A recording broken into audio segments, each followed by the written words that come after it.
Bismillahirrahmanirrahim. Alhamdulillahirrabbilalamin. Segala puji marilah selalu kita panjatkan kehadirat Allah Subhanahu wa Ta'ala atas segala rahmat dan karunia-Nya.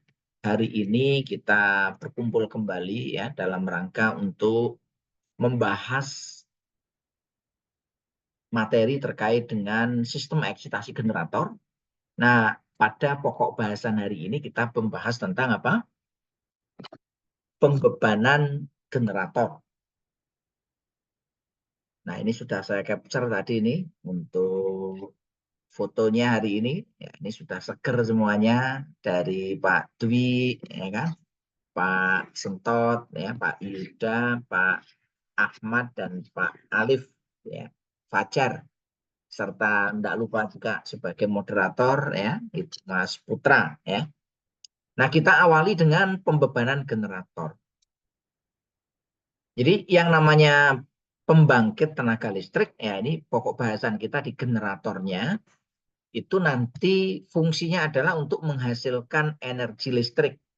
Nah, energi listrik itu nanti ya akan dibebani. Maka yang namanya mesin generator itu punya kapasitas daya. Nah, kapasitas daya generator itu biasanya dituliskan bisa dalam bentuk volt ampere ataupun watt. Jadi ini kalau watt itu daya aktif, kalau volt ampere itu daya semu.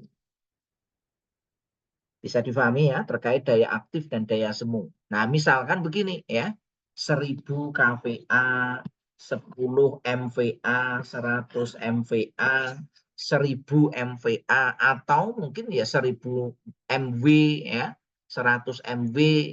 Kalau di tempatnya Ridho Tama itu 27,5 MW. Nah, ini adalah kapasitas dari generator. Nah, sebenarnya nilai kapasitas generator itu nanti ditentukan oleh apa? Kapasitas itu dirumuskan S sama dengan V kali I. Nah, sedangkan P sama dengan V kali I kalikan cos pi.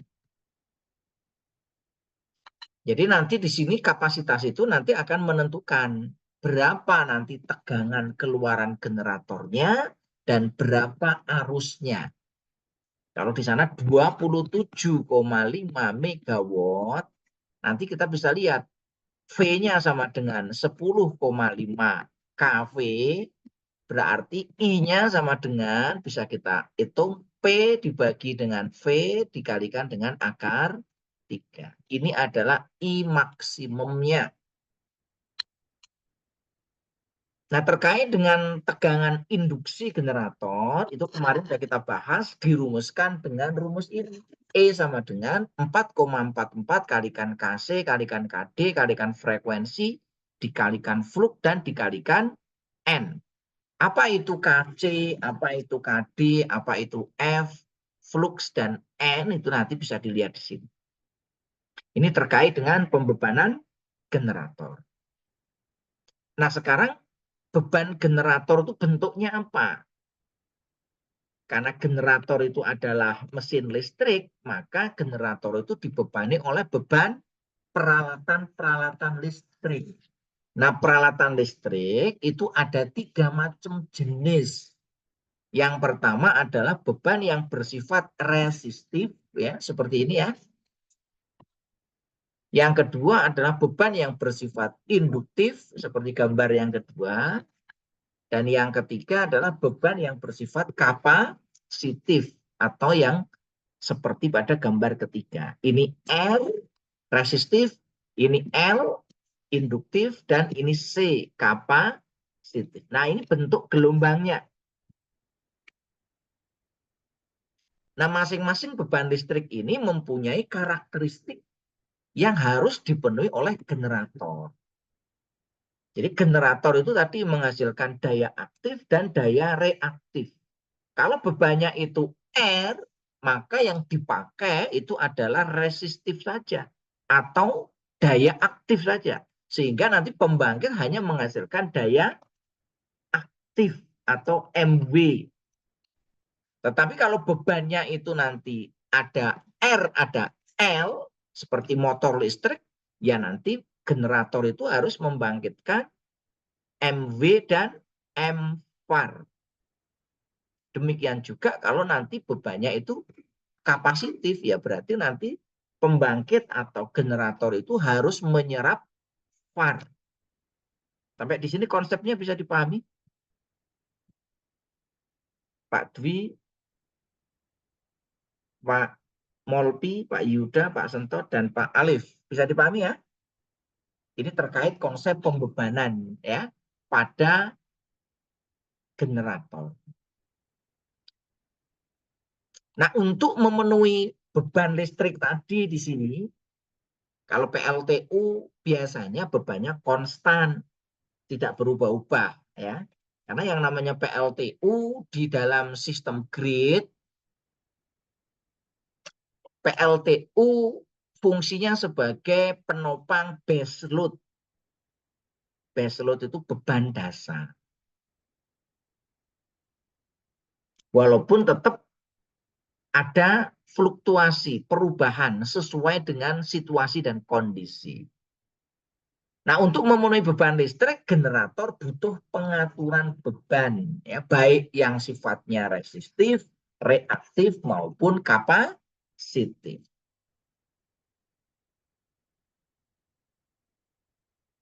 Nah, yang namanya generator, outputnya itu berupa apa? Berupa tegangan, frekuensi, daya aktif, dan daya reaktif. Jadi output generator itu berupa apa? P, Q, P, dan F.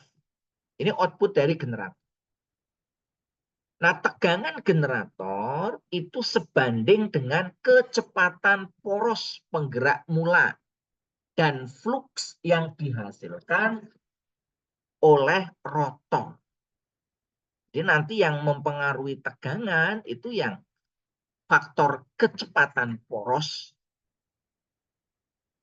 kecepatan rotor yang diputar oleh penggerak mula prime mover atau turbin. Nah, putaran poros itu sebanding dengan frekuensi sistem. Dan fluk ya sebagai fungsi arus eksitasi medan IF. Sehingga di sini yang namanya arus beban itu ditentukan oleh total impedansi yang dirasakan oleh terminal generator. Jadi impedansi itu apa? Z ya. Impedansi itu Z. Z itu sama dengan apa? R plus JXL. Ini kan di beban AC ya Pak ya. Kalau di beban DC, beban itu R saja. Tapi kalau di AC, beban listrik itu ada tiga. Ada R, ada L, ada C ya. Ada resistif, ada induktif, ada kapasitif. Nah, sehingga di sini arus beban dirumuskan I sama dengan V per Z. Dan daya yang dihasilkan oleh pembangkit dirumuskan S sama dengan P plus JQ. P itu adalah MV-nya, Q itu M var. Nah, di sini ada huruf J itu menandakan bahwa yang namanya M var itu adalah daya imajiner. Apa itu imajiner itu? Daya yang sebenarnya tidak digunakan untuk kerja. Nah, digunakan untuk apa? Untuk membangkitkan medan magnet. Nah, terkait dengan beban generator ya ataupun beban listrik secara umum ya, itu nanti kita kenal ada yang namanya beban aktif. Kok beban? Bukan beban ya. Ada yang namanya daya aktif atau bahasa Inggrisnya active power atau P. Yang kedua ada daya reaktif. Ini P ya. Ada daya reaktif itu Q. Dan ada daya semu. Atau kalau dalam bahasa aslinya itu namanya apparent power. Yaitu adalah S. Nah, ini analoginya. Jadi namanya analogi itu tidak sama ya Pak ya. Ini hanya untuk memudahkan di dalam pemahaman. Apa yang dimaksud dengan daya aktif atau daya real? Yaitu adalah daya yang dimanfaatkan oleh beban diubah menjadi kerja atau panas. Itu namanya daya aktif. Bisa difahami Bapak-Bapak sekalian? Contohnya apa daya aktif itu? Motor 10 HP. Nah, itu daya aktif itu. Lampu 20 watt. Nah, ini adalah daya aktif. Pemanas 3 kW itu daya aktif. Tadi motor itu ada daya aktif, ada daya reaktif. Nah, nanti kalau kita terkait dengan motor listrik dilihat dari nameplate-nya. Biasanya motor listrik itu Kospi-nya sekitar 0,6 sampai 0,8. Nah, sehingga di situ ada daya reaktif. Apa itu daya reaktif? Yaitu daya yang digunakan untuk pembangkitan fluks pada belitan. Jadi yang namanya daya reaktif hanya ada pada peralatan-peralatan listrik yang terdapat belitan atau kumparan. Contohnya apa? Trafo, generator, motor, balas ya, balas trafo yang pakai balas apa namanya lampu TL yang pakai trafo itu ya.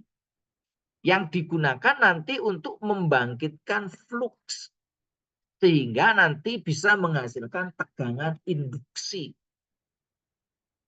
Sampai di sini bisa dipahami semuanya? Pak Dwi paham ya? Pak Ahmad paham ya? Ini agak teoritis sedikit ya. Nah, daya reaktif di generator sangat dibutuhkan untuk mengatur tegangan pendorong arus ke beban.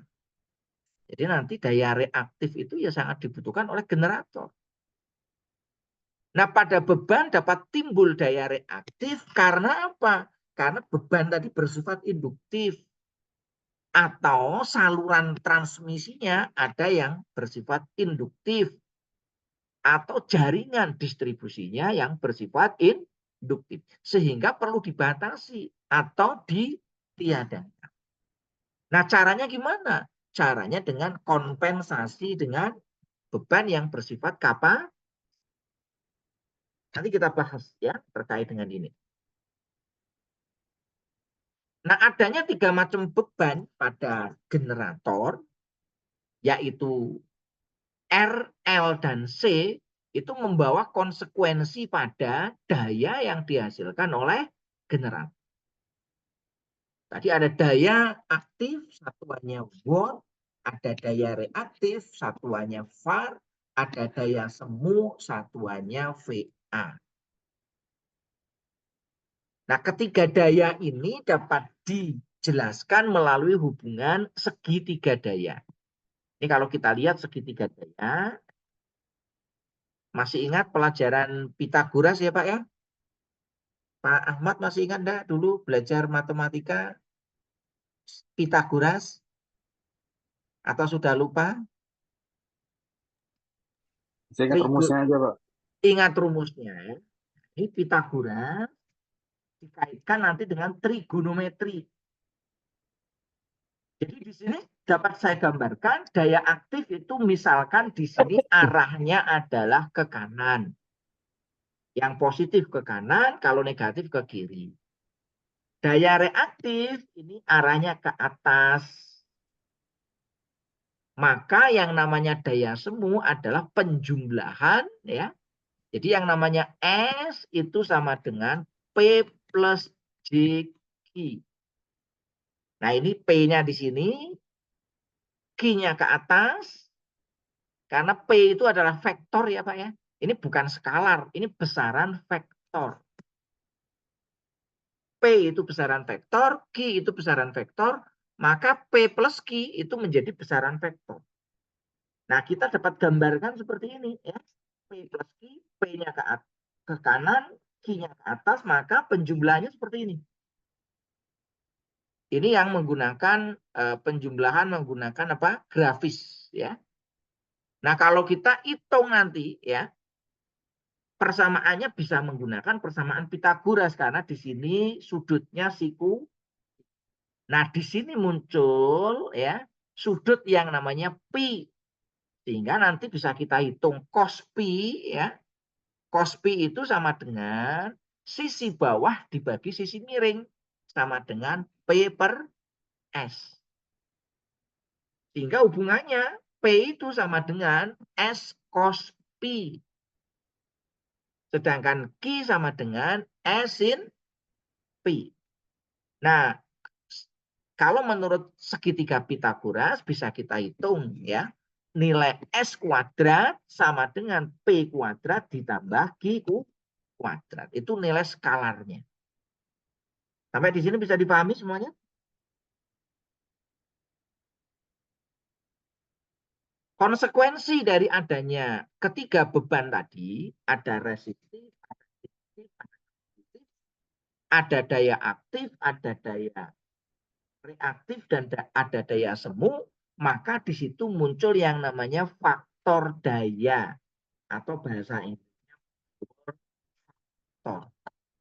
Apa itu faktor daya atau power factor atau COSPI?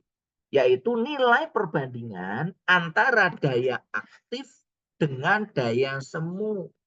Jadi COSPI itu sama dengan daya aktif itu P, daya semunya itu S. Sampai di sini bisa dipahami ya? Nah, yang namanya faktor daya itu hanya terdapat pada listrik AC. Di listrik DC tidak ada yang namanya faktor daya. Jadi yang namanya faktor daya hanya ada pada listrik AC, baik pada listrik satu fase maupun listrik tiga. Nah, berapa nilai dari faktor daya? Nilai faktor daya itu paling besar satu, paling kecil itu 0. Tapi faktor daya juga bisa bernilai negatif. Kalau negatif itu artinya faktor dayanya itu kapasitif. Kalau yang mendekati satu itu induk. Bisa difahami semuanya, Bapak-Bapak sekalian?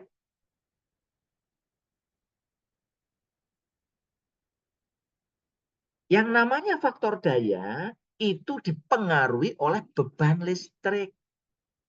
Baik beban resistif, induktif, maupun kapasitif.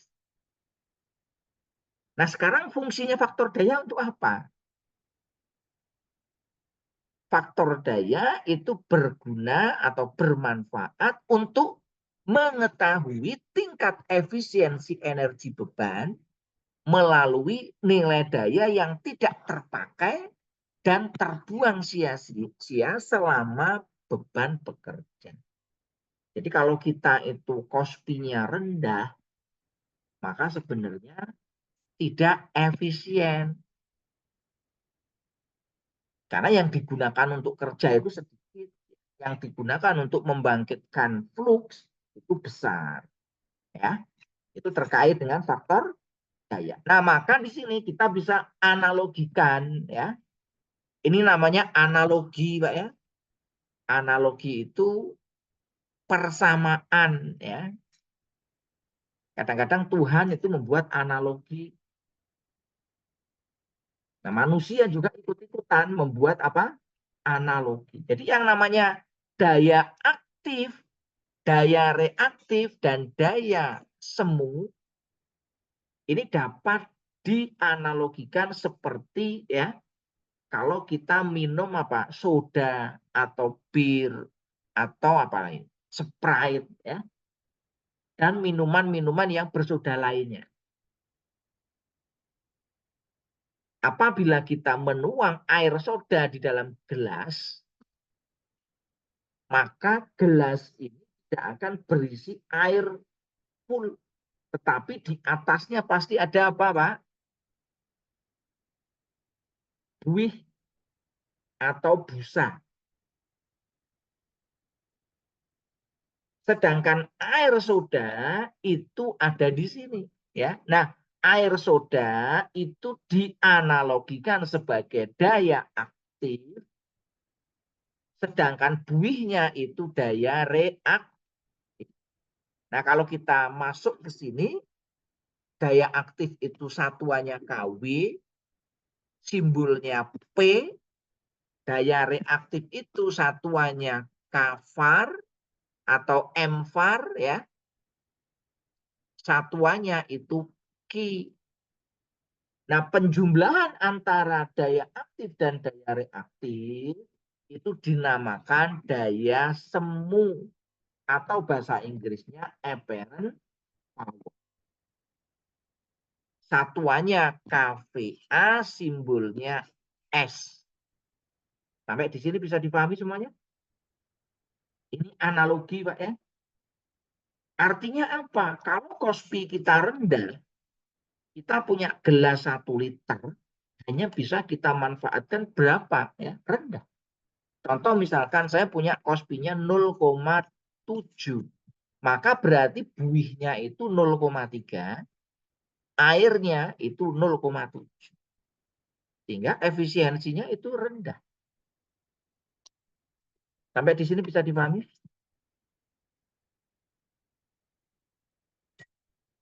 Ini terkait dengan analogi ya, daya listrik dengan air soda.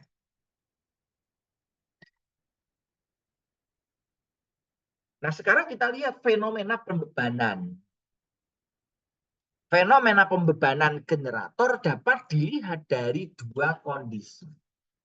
Yaitu pada saat kondisi mantap atau kuasi statik ya, dan pada kondisi dinamis atau peralihan atau transien. Ya, jadi kalau ada perubahan itu namanya transien, peralihan. Tapi kalau dalam kondisi stabil itu namanya udah mantap ya. Nah, pada kondisi mantap atau kuasi statik, nilai beban real dan reaktif itu sebagai fungsi tegangan. Sementara di sini frekuensi dianggap sebagai konstan. Sedangkan pada kondisi peralihan atau dinamis, nilai daya real dan reaktif tidak hanya fungsi tegangan dan frekuensi, tetapi juga fungsi derivatif. Bisa dipahami ya semuanya ya? Nanti saya jelaskan lagi, supaya nanti biar lebih paham. Nah, pengaruh beban pada generator kita bisa dilihat di sini. Untuk beban reaktif ya, ini kita mulai dulu. Ini beban reaktif itu Q, mVAR. Ini beban aktif itu P, W. Nah, untuk beban reaktif di sini itu nanti akan mempengaruhi perubahan tegangan. Sehingga nanti membutuhkan pengaturan tegangan. Nah, pengaturan tegangan nanti yang bekerja adalah pengaturan eksitasi. Nah, siapa yang melakukan eksitasi di sini? Ini tugasnya dari AVR, Automatic Voltage Regulator. Bisa dipahami semuanya? Jadi kalau pembangkit kok tegangannya naik turun, ya kan? Tidak stabil, kemungkinan besar AVR-nya itu mengalami gangguan.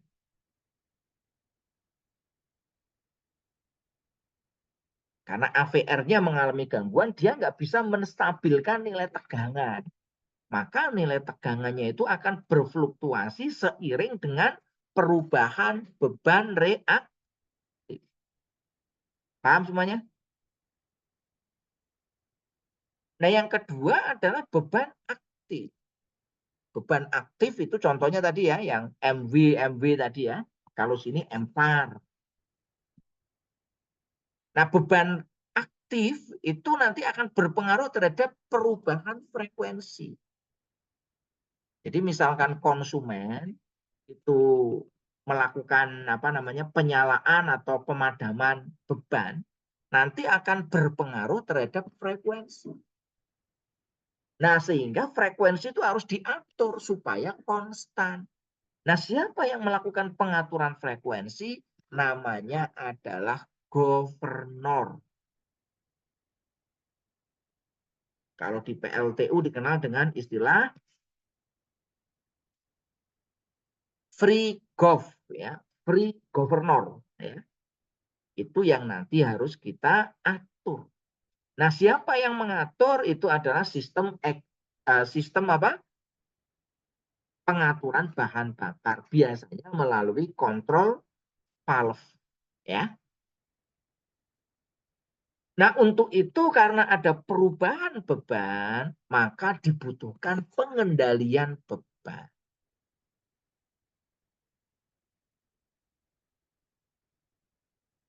Ditinjau dari sisi generator ya, pengendalian beban itu prinsipnya adalah pengendalian daya aktif dan daya reaktif. Pengendalian daya aktif dilakukan dengan pengendalian governor. Nah, governor itu nanti akan melakukan pengaturan terhadap pemasukan bahan bakar. Kalau PLTU berarti pengaturan uap masuk yang nanti akan memutar turbin. Kalau PLTG ya sama ya, mengatur gas yang akan masuk ke pembakaran yang nanti digunakan untuk memutar turbin. Kalau PLTA berarti pengaturan aliran air yang akan memutar. Kalau PLT Bayu gimana? Ya, pengaturan kecepatan turbin angin.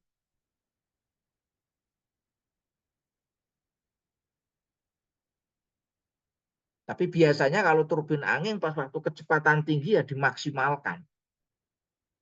Dimaksimalkan sehingga nanti karena dia fluktuatif berubah-ubah. Maka dia dimaksimalkan kalau PLT angin ya. PLT air kalau kencang ya dimaksimalkan.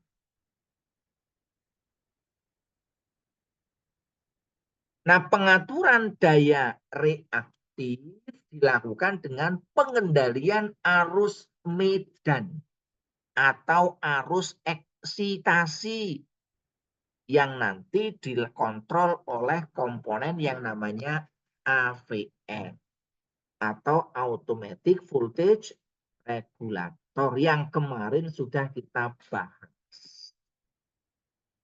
Sampai di sini bisa dipahami semuanya?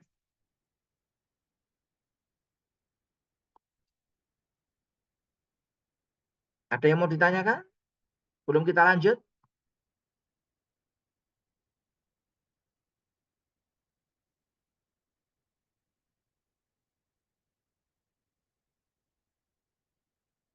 Nah, sekarang bagaimana cara memasukkan beban atau reloading?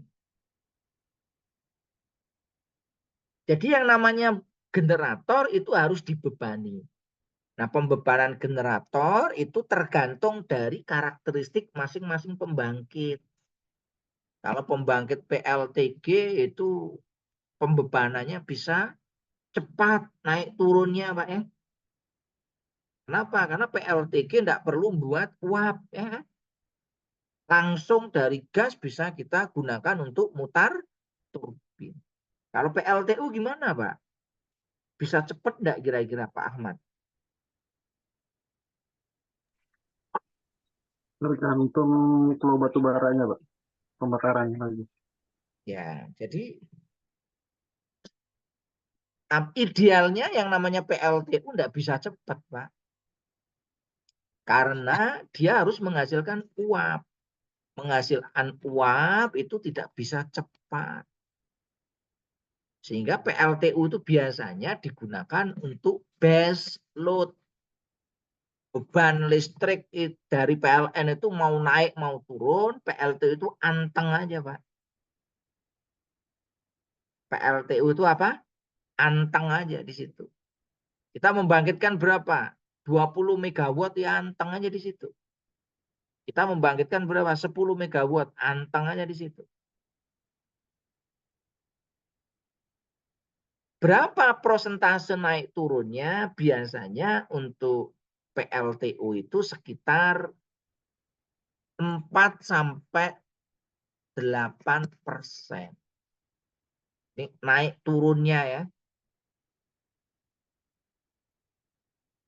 Dalam waktu yang cepat. Kalau mau dinaikkan, diturunkan menjadi 50% dalam waktu yang lama tidak masalah. Tidak masalah diturunkan 50%, tapi waktunya harus lama, nggak bisa cepat. Kalau cepat nanti pada bengkong semua nanti, ya. Karena PLTU itu karakteristiknya beda dengan PLTG dan PLTD. Kalau PLTG cepat, Pak, ya. Dalam waktu 5 menit aja bisa naik beban sampai berapa, ya. Tinggi sekali, cepat. Tapi kalau PLTU nggak bisa. Karakteristik PLTU itu hanya untuk beban konstan. Mau pakai batu bara yang kualitas apapun gitu ya. Karena kan harus masak air dulu, Pak. Ya, masak air dulu itu enggak mudah, enggak cepat, enggak bisa cepat. Jadi pada waktu Bapak starting itu butuh waktu berapa lama kira-kira? Dari cool sampai dia itu full load butuh berapa lama kira-kira? Berapa jam, Pak?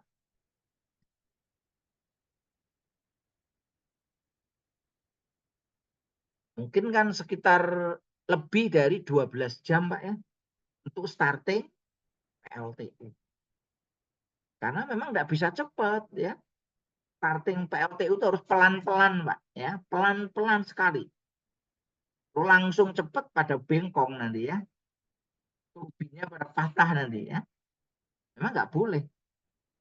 Turning gear-nya, maka di situ ada turning gear untuk pengaturan kecepatannya, ya.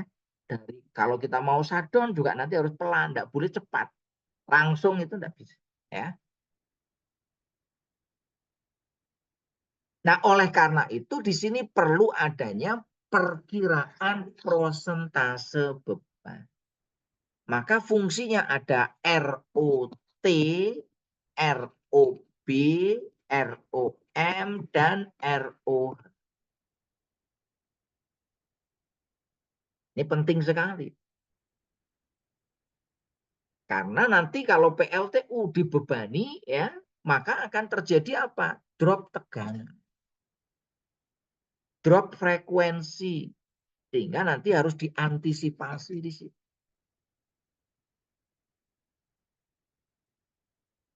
Nah, bagaimana cara untuk ya melakukan sinkronisasi nanti biasanya sebelum dibebani tegangan keluaran generator itu dinaikkan sedikit di atas referensi. Caranya gimana? Putarannya sedikit di atas putaran nominal dan AVR-nya diatur di situ. Baru nanti setelah dibebani tegangan itu nanti akan drop pada nilai referensi. Ini terkait dengan pembangkit tenaga listrik. Nah, bagaimana cara pemasukan beban, ya? Karena beban itu kalau kita masukkan dalam waktu yang singkat, cepat, ya kan, maka dia akan menyebabkan perubahan transien tadi. Ibaratnya kalau kita dari posisi tidur suruh lari gimana, Pak? Nah, sama dengan pembangkit. Pembangkit dalam kondisi yang mula-mula tidak terbebani, diberi beban langsung full load. Itu tidak kuat. Apalagi PLTU.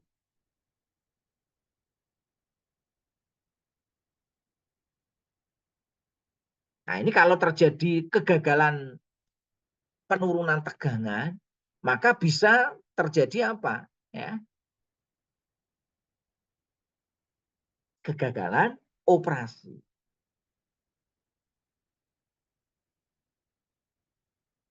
Nah, setelah beban tersambung, barulah nanti kita melakukan penyetelan, ya, baik di governor maupun di AVR. Jadi kalau governor itu lebih berpengaruh kepada frekuensi, kalau AVR lebih pengaruh pada tegangan. Karena dua ini yang menjadi parameter utama, ya, generator itu nanti bisa sinkron. Nah, sekarang yang namanya beban itu kan tidak tetap, ya, Pak, ya. Yang namanya beban itu listrik itu kan kita listrik itu PLN nggak boleh ngatur, bebannya tetap gitu, ya. Yang namanya beban itu setiap saat berubah. Kadang-kadang ada penambahan beban baru secara mendadak. Nah, begitu ada beban besar yang masuk, maka dia akan menyerap daya poros secara mendadak. Jika serapan beban tidak bisa dipenuhi oleh poros, maka poros menunggu pasokan daya dari penggerak mula.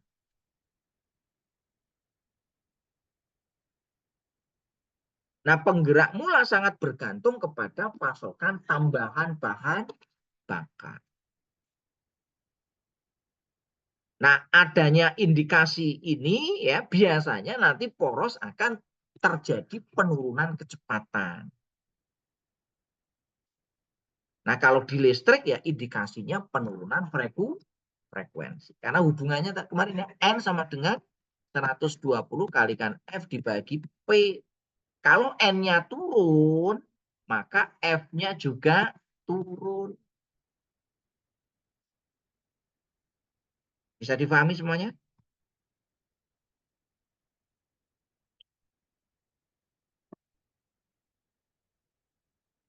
Jadi turbin itu sangat penting.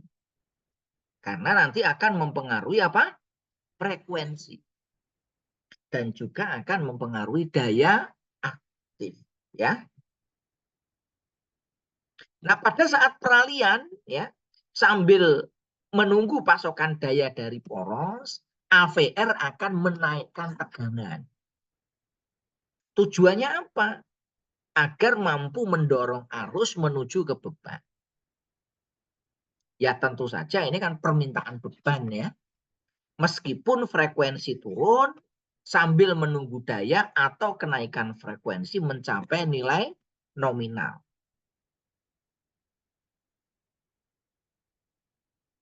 Nah, jika penggerak mula atau turbin tidak mampu memberikan pasokan daya, maka generator tetap akan mencatu daya dengan frekuensi yang lebih rendah atau tegangan yang lebih rendah dari nilai nominalnya sambil putaran menuju ke nominal. Nah, caranya di sini AVR mengurangi arus medan sehingga dalam kondisi apapun tegangan keluaran yang dihasilkan oleh generator tetap stabil. Nah, jika tidak dimungkinkan dengan operasi secara otomatis, ya maka di sini tugasnya operator untuk menstabilkan ya baik itu putaran maupun tegangan. Ini kalau memang tidak dimungkinkan untuk mengoperasikan secara apa? Otomatis. Kalau sistemnya bekerja dengan baik, enak nih operator kan?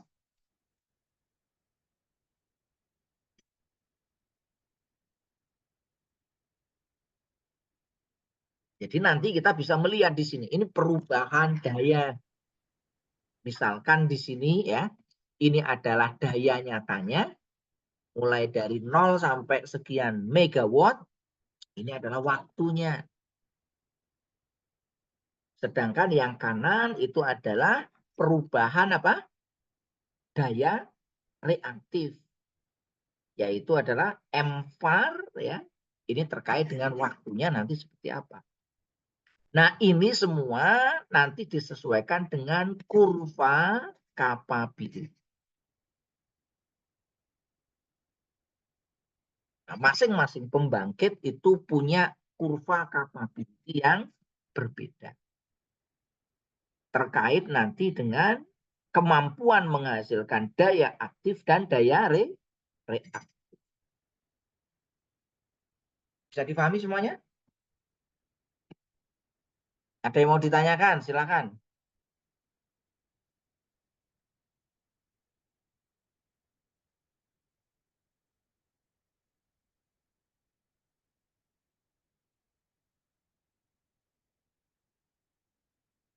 Ada yang mau ditanyakan? Belum ada? Kalau belum ada, kita lanjutkan. Ya. Nah, kalau tadi kasusnya adalah pemasukan beban. Nah, sekarang kalau terjadinya adalah pelepasan beban atau load setting. Pelepasan beban kadang-kadang diperlukan, baik atas permintaan beban maupun keperluan generator.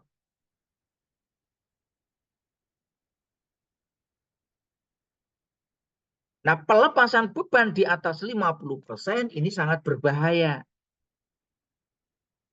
Kenapa berbahaya? Karena akan menimbulkan ayunan tegangan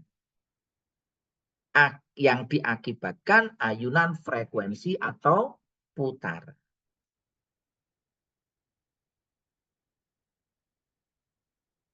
Nah, beban listrik itu sebenarnya apa? Sebenarnya beban listrik itu kan pengereman poros generator.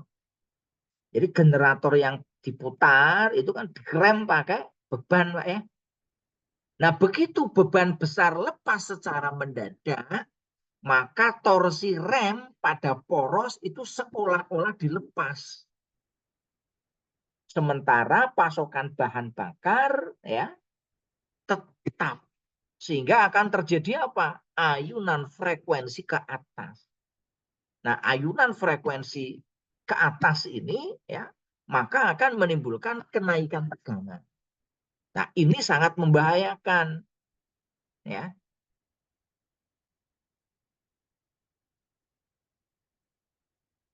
Kalau terjadi ayunan tegangan ke atas ya, maka ini bisa menyebabkan ya peralatan-peralatan yang berhubung ini terbakar. Nah, oleh karena itu nih harus hati-hati untuk pelepasan beban yang besar. Jika memang pelepasan beban itu tidak bisa dilakukan seketika. Penaikan beban nggak boleh langsung, penurunan juga tidak boleh mendadak. Karena bahaya. Pokoknya mendadak itu tidak baik, Pak. Sebaiknya apa, Pak? Gradasi, ya, pelan-pelan. Terutama di sini PLTU. Karena PLTU itu kan memang tidak didesain untuk yang modenya adalah isokronus, ya. Tetapi PLTU didesain dengan mode drup. Mode drup itu artinya ya beban mau berubah mau seperti apa, PLTU itu idealnya anteng, Pak ya. Tetap aja ya produksinya sekian. Kalaupun naik turun itu tadi ya sekitar berapa? 4-8%.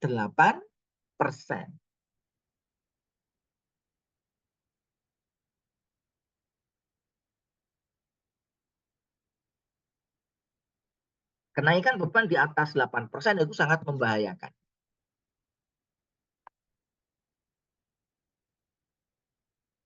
Nah, yang berikutnya adalah konfigurasi bebannya.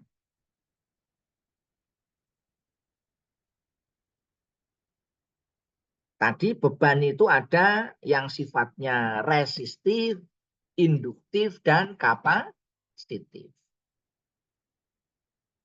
Nah, contoh beban yang bersifat resistif itu apa? Ya, beban-beban itu kalau di listrik itu kan bentuknya apa? Lighting, ya.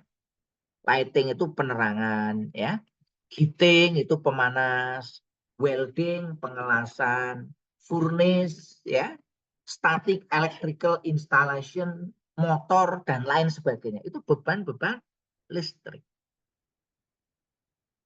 Nah, beban bisa bersifat resistif, induktif, kapasitif, maupun gabungan yang dipasang secara seri maupun paralel.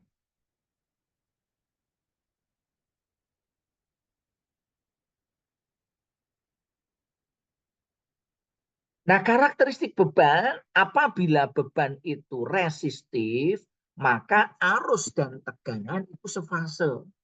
Tadi sudah saya jelaskan di sini.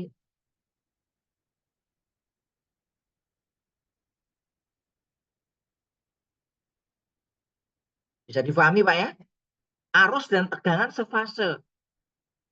Tegangannya naik, arusnya naik. Ini kan yang warna merah itu tegangan, yang warna hijau itu arus. Jadi kalau bebannya R, arus dan tegangan sefase. Arus naik, tegangan naik. Tegangan naik, arus naik. Tegangan turun, arus turun. arus turun, tegangan turun. Itu namanya satu fase. Nah, sedangkan beban induktif itu antara arus dan tegangan tidak sefase lagi. Arusnya ketinggalan 90 derajat dibanding dengan tegangan. Maka beban induktif itu dikatakan lagging. Nah, lagging itu artinya ketinggalan. Sedangkan beban kapasitif itu kebalikannya. Arusnya mendahului 90 derajat terhadap tegangan. Maka dikatakan lead. Lead itu pemimpin, memimpin. Yang namanya memimpin itu di depan. Maka karakteristik dari bebannya dikatakan leading. Ya. Ada lagging, ada leading. Bisa difahami ya Pak ya? Nah ini di sini. Jadi nanti ada lagging, ada leading. Ini kalau bebannya induktif itu lagging, kalau bebannya kapasitif itu leading. Kalau lagging itu berarti Kospi-nya positif. Leading itu Kospi-nya negatif. Sampai di sini bisa dipahami?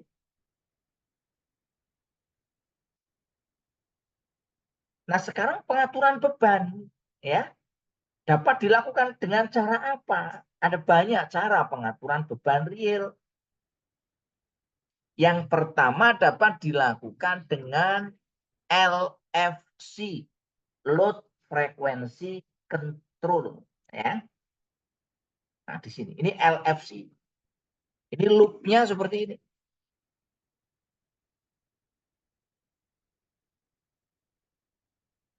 Nah, LFC ini digunakan untuk ya mengatur beban aktif sehingga nanti frekuensinya itu tetap konstan pada nilai yang kita inginkan. Yang kedua, kalau dia beban reaktif, pengaturannya menggunakan AVR, yaitu pengaturan arus medan atau arus eksitasi dengan menggunakan reactive power control. Apa yang diatur? Yaitu adalah generator excitation system. Siapa yang mengatur? Automatic voltage regulator. Nah, kemarin sudah kita bahas ya, blok diagram dari AVR. Termasuk nanti bagaimana eksitasinya, kemarin sudah kita bahas. Nah, pengaturan yang ketiga bisa dilakukan dengan perbaikan faktor daya atau power factor correction.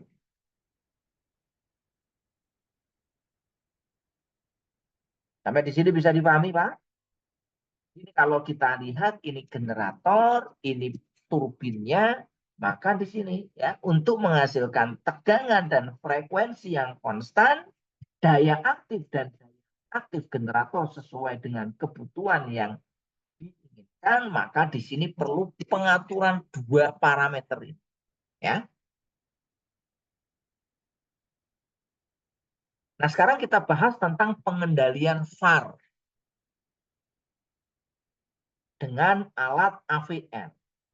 Dari sudut pandang generator, pengendalian VAR itu bergunanya untuk apa? Yang pertama itu adalah untuk menghasilkan tegangan induksi. Kalau generator kok tidak menghasilkan tegangan, ya pasti berarti sistem eksitasinya bermasalah.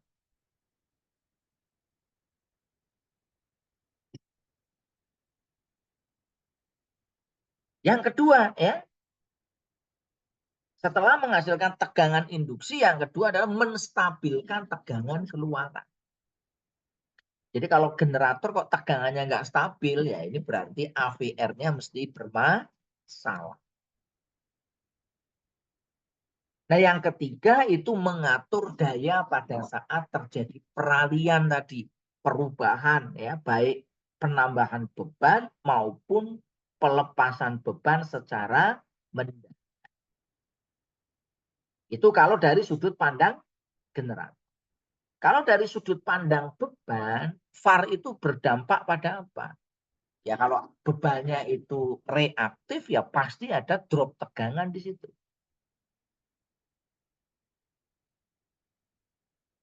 Yang kedua, dampaknya untuk menahan arus masuk beban. Dan yang ketiga itu untuk mengkompensasi daya aktif, yaitu dengan kompensator C atau kapasitor. Ya. Nah, kalau kita lihat karakteristik generatornya seperti ini. Ini nilai tegangannya, yang ke kanan itu nilai dayanya. Maka di sini ya tegangan itu nanti akan terjadi drop tadi apabila ada beban. Sehingga nanti harus dikompensasi.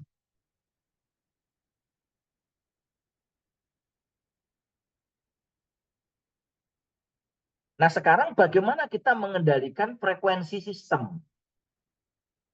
Frekuensi sistem itu kan sebagai salah satu syarat untuk generator dapat beroperasi secara sinkron. Nah, di Indonesia frekuensi yang digunakan adalah 50 Hz. Nah, berapa nanti batasnya di sini? Yang masih bisa ditolerir agar generator itu bisa beroperasi dengan cara sinkron. Nah, masing-masing generator itu menerapkan ya persyaratan ya, misalkan apa plus minus 0,5 Hz. Berarti kalau plus minus 0,5 berarti ya 49,5 Hz sampai dengan 50,5. Nah, bagaimana cara mengendalikan frekuensi? Yang pertama itu dengan mengendalikan apa? Kecepatan putar turbin atau penggerak mula yang dilakukan oleh komponen governor.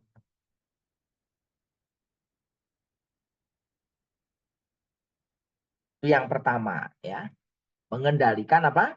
Kecepatan putar dari prime mover. Nah, yang kedua itu pengaturan sekunder oleh program LFC, Load Frequency Control. Nah, yang ketiga itu pengaturan pembebanan pembangkit secara manual. Jadi nanti kalau frekuensi sudah tidak bisa kita turunkan dari LFC maupun frequency ya nanti ya harus kita turunkan secara manual bebannya agar nanti frekuensi itu masih bisa kita cover. Karena kalau frekuensi turun ya ataupun naik ya maka ini akan sangat berpengaruh terhadap sinkron ya dari generator ke grid.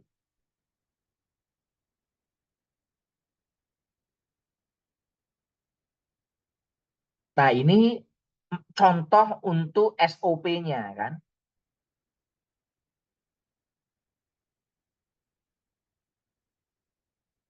Misalkan di sini frekuensi nominal 50 Hz, maka di sini operator wajib mengusahakan agar frekuensi tidak lebih rendah dari tadi toleransinya tadi. Dan tidak lebih dari 50 plus minus 0,5. Ini yang harus dijaga sepanjang operasi. Nah, bagaimana kalau ada kondisi abnormal pada kondisi abnormal ya atau ada gangguan, frekuensi diizinkan turun sampai berapa di sini. Nah, ini sesuai dengan SOP. Kalau di sana untuk kondisi abnormal diizinkan turun sampai berapa, Pak? Pak Dwi? Sampai 47,5 atau berapa? Atau 48? Eh, yang pernah saya lihat tuh sampai 47 juga pernah, Pak. 47 masih dipertahankan. Masih kalau nggak salah itu, Pak. Ya, itu biasanya tergantung ya. Yang diizinkan sampai berapa ya. Masing-masing pembangkit beda. Ada yang 47,5, mungkin ada yang 47 batas bawahnya ya. Atau kalau terjadi kenaikan, batasnya sekian. Ini kan yang tadi ya, yang untuk nominalnya ya. Tapi yang paling bawah berapa, yang paling atas berapa. Nah, ini harus diperhatikan. Nah, biasanya nanti di dalam pembangkit dilengkapi dengan yang namanya pola load shedding untuk melakukan pelepasan beban secara otomatis oleh frekuensi jika terjadi frekuensi rendah ya. Yang dilakukan dengan apa? UFR. Under frekuensi relay ya. Ini untuk pola load ya. Nah, kalau kita gambarkan ya,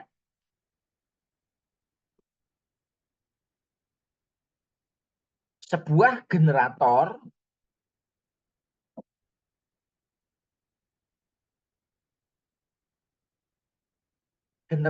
itu secara umum dia akan menghasilkan apa? Menghasilkan daya aktif dan daya reaktif. Ini yang dihasilkan oleh generator. Nah, daya aktif ini untuk mensuplai beban-beban listrik atau konsumen, Pak ya. Konsumen butuh penerangan, ya beban aktif. Konsumen butuh nyalain TV, beban aktif. Karena TV ada juga beban reaktifnya, ya maka dua-duanya harus jalan. Generator itu harus menghasilkan daya aktif dan daya reaktif. Berapa kapasitas pembangkit atau generator menghasilkan daya aktif dan daya reaktif sesuai dengan nameplate-nya. Sesuai dengan kurva capability yang tercantum pada manual book-nya. Jadi di manual book mestinya ada di situ kurva capability dari generator. Nah, ada syarat operasi. Syarat operasinya adalah yang pertama frekuensinya harus konstan 50 Hz. Yang kedua tegangannya harus konstan. Berapa tegangannya? Kalau di transmitnya 150 kV ya 150 kV.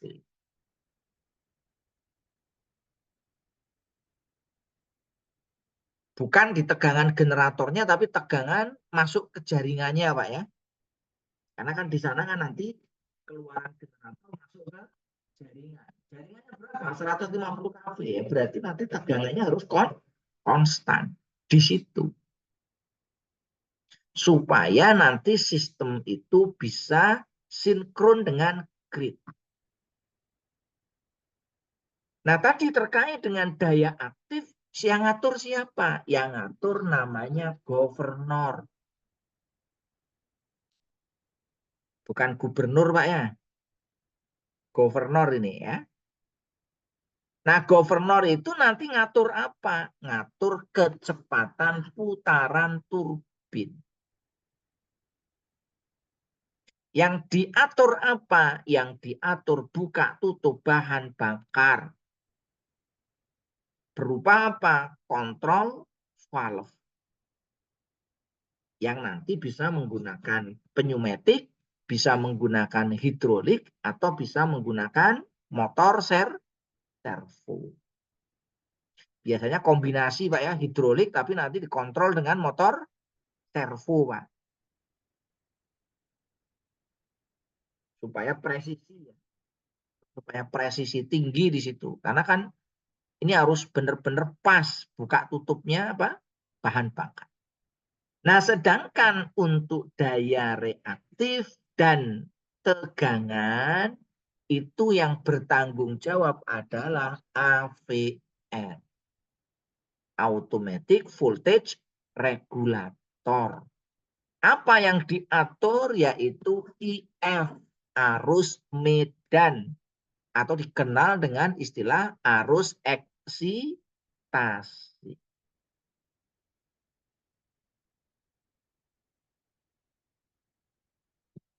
Sudah jelas semuanya? Pak Alif, Fajar, sudah jelas? Sudah, Pak. Pak Yuda gimana? Jelas? Jelas, Pak. Oke ya, mantap ini udah jelas ya. Nah, ini intinya di sini ya. Inti dari ya parameter yang dikontrol oleh generator. Nah, kalau saya gambarkan dalam bentuk blok diagram seperti ini, Pak ya. Jadi di sini nanti ya, ini generatornya. Generator mengeluarkan ya tadi ya, daya aktif P, daya reaktif Q, frekuensinya F dan tegangannya V di sini.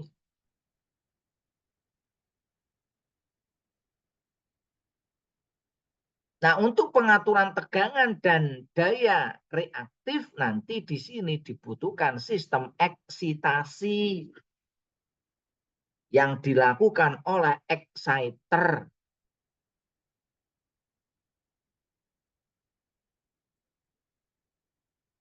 Nah, jenis-jenis eksitasinya tadi sudah kemarin kita bahas, Pak ya. Jenis-jenis eksitasinya seperti apa? Apakah eksitasinya itu terpisah atau mengambil tegangan keluaran dari generator? Apakah menggunakan brush atau menggunakan rotating diode? Apakah kalau pakai rotating diode itu pakainya AC, DC, atau pakai statik? Masing-masing punya plus dan minus. Nah, kalau dari gambar ini ya, sumber untuk eksitasi diambilkan dari tegangan keluaran generator. Karena di sini tegangannya masih tinggi, ini 10,5 kV kalau di sana ya, maka dibutuhkan trafo. Tegangannya diturunkan. Karena tegangan eksitasi biasanya tegangan rendah. Berapa? 100 sampai 400 volt. Maka di sini tegangannya diturunkan. Kalau sudah diturunkan, tegangannya kan masih AC ini ya di trafo itu. Maka dimasukkan dalam rangkaian rectifier. Rectifier itu pengubah dari AC menjadi DC. Nah, setelah itu tegangannya diatur. Setelah tegangannya diatur, nanti masuk ke exciter. Sehingga nanti ini akan memberikan eksitasi, sehingga di sini daya reaktif Q dan tegangan V itu sesuai dengan kebutuhan. Nah, bagaimana dengan P dan F? Itu di sini yang mengatur adalah turbinnya. Karena di sana PLTU berarti yang ngatur steam turbin. Nah, turbin ini yang memutar siapa? Yang memutar itu adalah steam flow. Nah, steam flow-nya ini nanti diatur oleh main steam control valve. Nah, main steam control valve ini yang mengatur adalah governor. Nah, dengan pengaturan ini, maka daya aktif dan frekuensi yang dihasilkan oleh generator itu sesuai dengan kebutuhan. Sampai di sini bisa dipahami semuanya? Ada yang mau ditanyakan? Sudah jelas?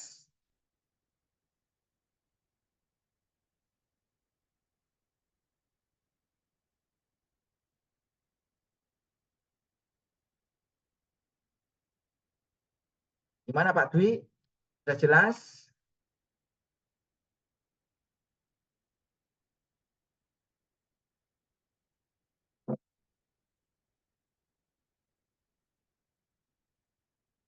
Pak Sentot sudah jelas?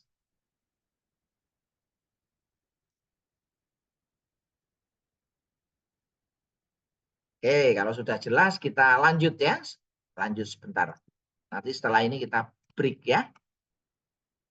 Nah, kita lihat di sini ya. Untuk pengaturan tegangan sistem tenaga listrik.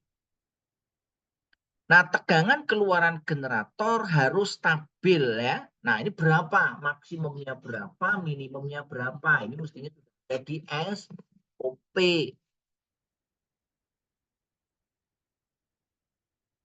Nah, gimana cara melakukan pengaturan tegangan? Ada banyak cara ya. Yang pertama pengaturan daya reaktif. Melalui apa tadi? Eksitasi. Yang dilakukan oleh komponen exciter. Yang kedua ya, bisa juga dilakukan pengaturan melalui tap changer pada trafo. Nah, ini biasanya trafonya dilengkapi dengan OLTC, Pak ya. Apa itu OLTC, Pak Dwi?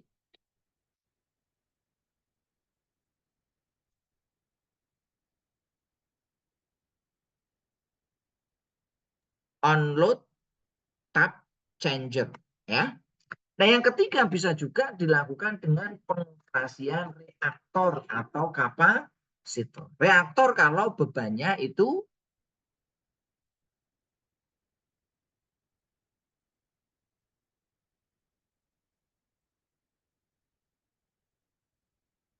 jadi tambahkan reaktor atau ditambahkan kapasitor bank ya, itu di sisi beban ya.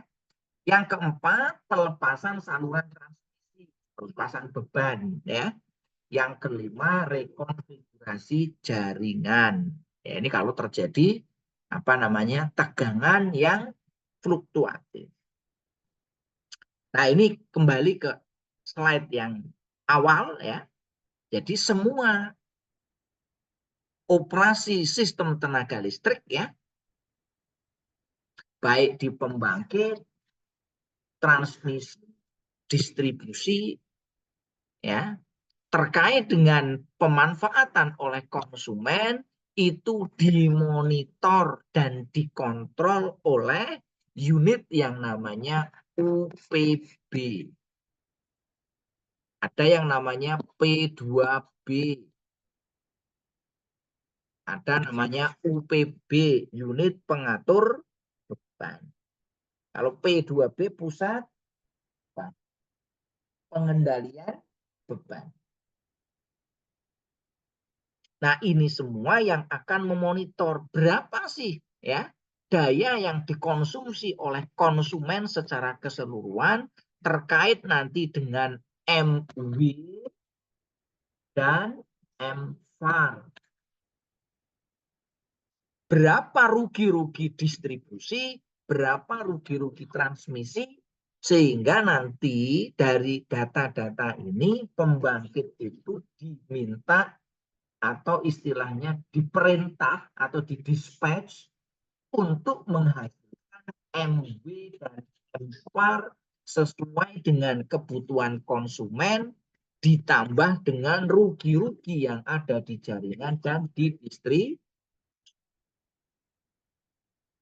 Ini proses bisnisnya ya, terkait dengan pengaturan beban dan pengaturan pembangkitan tenaga listrik.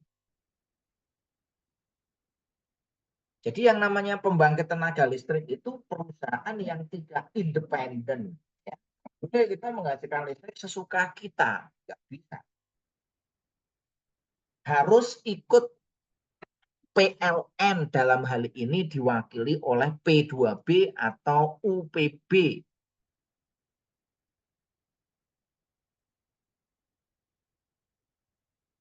Berapa MW yang harus dibangkitkan, berapa MVAR yang harus dibangkitkan. Nah, ini mestinya dari masing-masing pembangkit itu punya kurva capability yang nanti dikomunikasikan dengan UP2B atau UPB ini. Jangan sampai nanti P2B ini mendispatch kita untuk memproduksi MVAR yang berlebihan sehingga menabrak kurva capability. Nah, kalau menabrak kurva capability, efeknya apa? Ya, panas pembangkitnya. Yang kedua bisa terjadi hunting. Nah, ini bisa membahayakan. Nah, bagaimana untuk komunikasi? Ya, di sini mestinya ada komunikasi.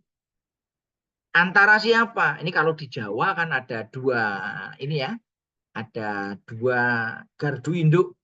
Ada yang 500 kV, ada yang 150 kV. Nah, kalau di sana kan cuma ada satu, ya berarti cuma satu aja. Ini ada instruksi ya, P3B menginstruksikan ke ini ya. Dari sini nanti koordinasi dengan region. Dari region nanti koordinasi dengan distribusi. Nah, ini akan melakukan dispatch. Dispatch-nya kemana? Ya, ke GI 150 kV. Jadi kalau yang di Jawa itu 500 kV dari P2B, tapi kalau yang 150 kV itu dari distribusi.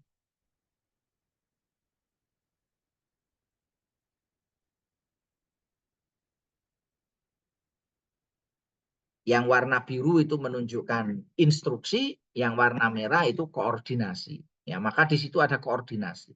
Ya. Nah, bentuknya seperti apa? Ini adalah pembangkitnya, ini adalah untuk sistem tenaga listriknya. Nah, masing-masing di sini ada bagian-bagian. Ini ada P2B yang ada di pusat, ya. Ini ada namanya region, yang di bawah itu namanya ada distri, saling komunikasi. Bagaimana nanti dari pembangkit ya menghasilkan listrik masuk ke sini ya sesuai dengan kebutuhan konsumen yang ada di bawah.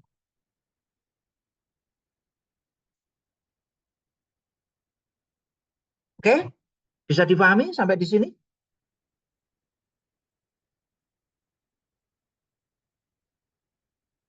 Ada yang mau ditanyakan? Silakan.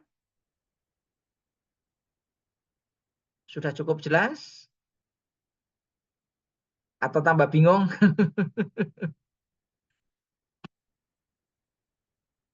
Oke ya, itu ya yang untuk sesi pagi ya. Nanti kita lanjutkan sesi jam kedua ya.